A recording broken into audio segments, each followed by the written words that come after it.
Bawang merah di fase generatif ataupun masa pengisian umbi ini seringkali mengalami yang namanya daunnya pucuk kuning. Kalaupun pucuk kuningnya sedikit, ini adalah karena umur. Namun ketika pucuk kuningnya agak banyak, hati-hati, harus diantisipasi, serta bagaimana daun biar tetap segar dan kokoh. Simak video pada kesempatan kali ini, kita akan membongkar rahasianya bersama Taufik Obek Channel.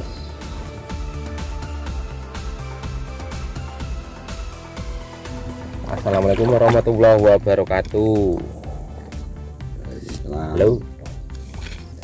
Pada sore hari ini yang sudah mau hujan,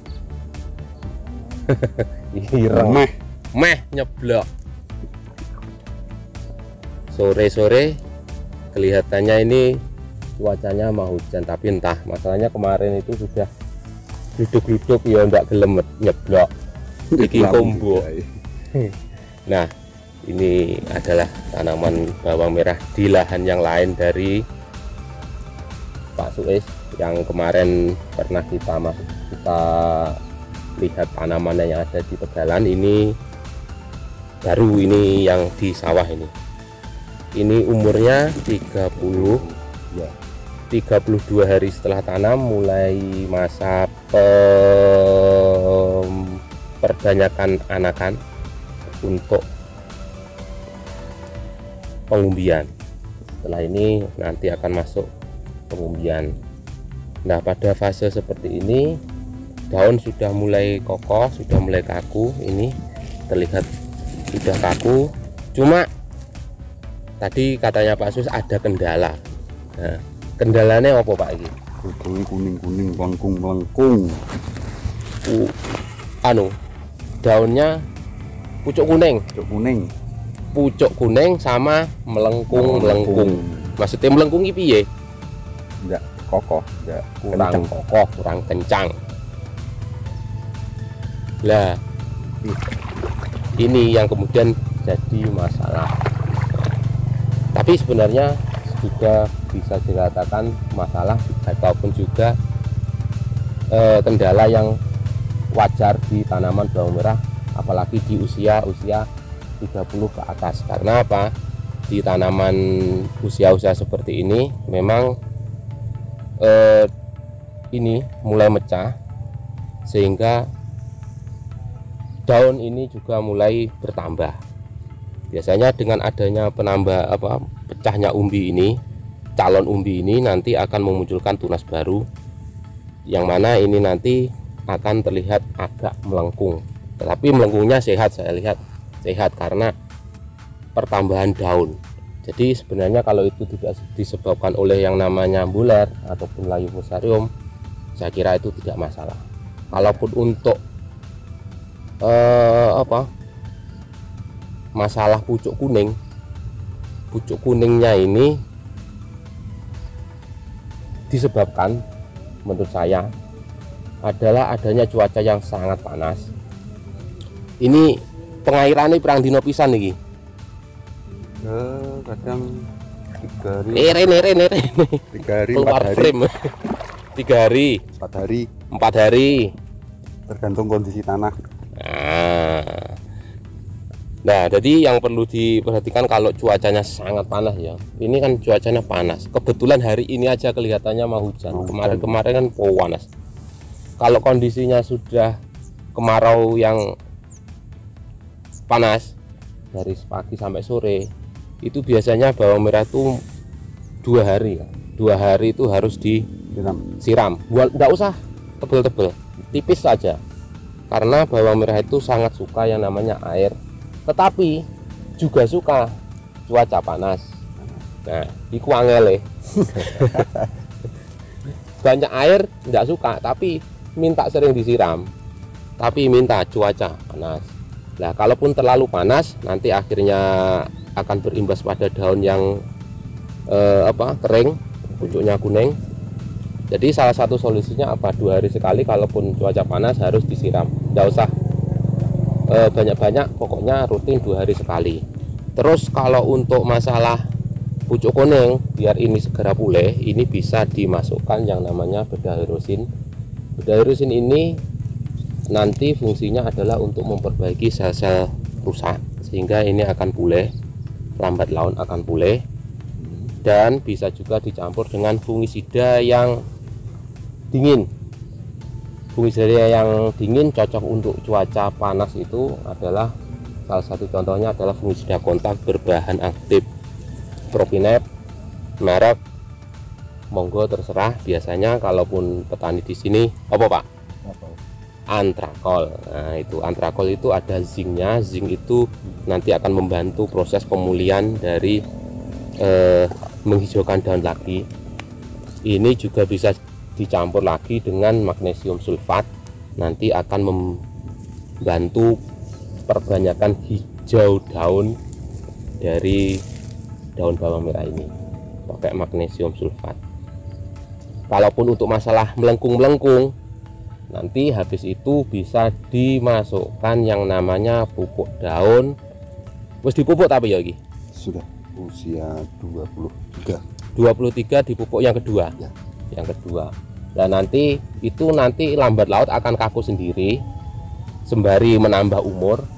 Lebih kaku lagi nanti kalaupun sudah masuk di masa pengisian umbi ataupun masa pemberian pupuk yang ketiga, itu nanti akan kaku sendiri. Kalaupun kurang kaku, ini bisa dimasukkan lagi silika. Silika bisa juga diambilkan dari air rendaman semen ataupun juga bisa dibantu dengan pupuk kalium seperti MKP ataupun juga SOP sekalian untuk pengisian umbi. Nah, jadi satu kali kerja dua hal bisa kita penuhi, yang itu mengakok nih godong biar kokoh, tidak mudah terserang hama penyakit, serta untuk membantu proses ini pengumbian. Jadi itu kalau saya melihat secara umum tanaman ini sehat, tidak ada kendala. Jamur juga minim, walaupun ada bekas-bekasnya, ini bekas bercak ungu tapi sudah terkendali. Adapun untuk hama kayaknya iya Pak, Umiris pernah kena tapi sudah selesai. Waktu kemarin apa yang dimasukkan? Gordon terus di rolling. Rollingannya itu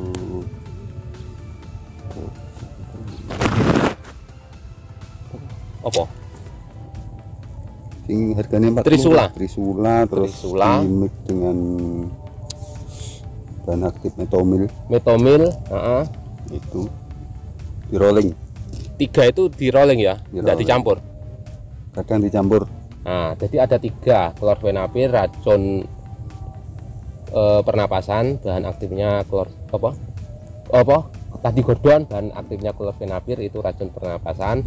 Kedua adalah trisula, itu adalah bahan aktifnya monosultab, racun saraf, serta metomil adalah dari racun saraf juga, yang mana dia kalau di bawang merah ataupun di tanaman yang lain itu spesifik ke pemberantasan telur dari kaper, sehingga mencegah munculnya ular gonorne telur kaper. Kemarin itu ada, memang waktu di usia berapa itu saya sempat lihat itu memang ada serangan ulat, tapi saya kembali lagi ke sini 30 hari setelah tanam, ternyata sudah selesai. Dan alhamdulillah ini bisa tumbuh bagus daunnya karena tidak ada gangguan baik jamur maupun hama.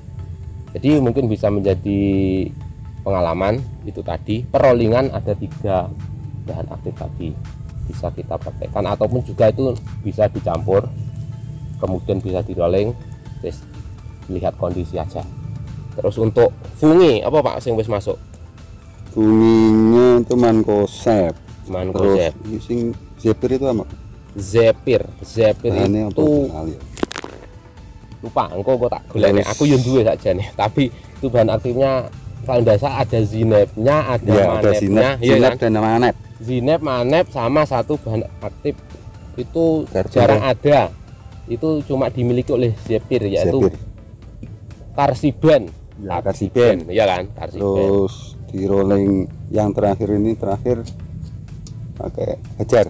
Terus di rolling, Zephyrnya di rolling dengan Hajar dengan bahan aktif azoxystrobin sama difenoconazole. Cocok karena ini sudah masuk di fase generatif, sehingga difenoconazole ini pun juga mampu nanti untuk mengkokohkan daun. Ini tadi saya katakan sudah kokoh ya, cuma tadi ada keluhan di sana rada melur-melur. Sebenarnya bukan melur masalah, itu karena bahan teremodot. Nah, jadi tidak masalah sebenarnya. Yang perlu diantisipasi sebenarnya ini pucuk kuningnya saja nih. Kalaupun gangguan yang lain enggak. Jadi fokuskan di penanganan pucuk kuning ini. Kalau ini ya tanaman ini bagi saya, fokuskan untuk pengendalian pucuk kuning sama pengisian umbi. Ini harus segera dilakukan. Pucuk kuning bisa dilakukan tadi dengan hirosin sama apa? Fungisida antrakol. Kalaupun untuk mengokohkan sekalian untuk pengisian umbi, fungisidanya pakai bahan aktif triazol. Untuk nutrisinya bisa pakai MKP, monokalium fosfat sama SOP ataupun kalium sulfat. SOP itu kalium sulfat.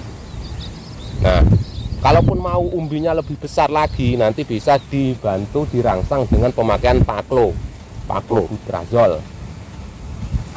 Kalaupun saya kemarin tuh ada produk satu tapi banyak kandungannya, yaitu paklo, kalium sama sulfat. Jadi bisa dikatakan kalium sulfat plus paklo. Pak Taki mana? Saya ketemu lah, tidak salah. Iku nanti bisa dimasukkan daripada kita campur-campur. Hujan. Wah, Kakek Bayu kayaknya mau hujan ini, angin sangat Persiapan gitu. banter, mendung hitam, pekat. Pasti turun hujan gitu. Ini kayaknya positif ya. Positif Jadi kita hujan. akhiri dulu video kita pada sore hari ini. Kurang lebihnya mohon maaf. Akhirul kalam. Assalamualaikum warahmatullahi wabarakatuh.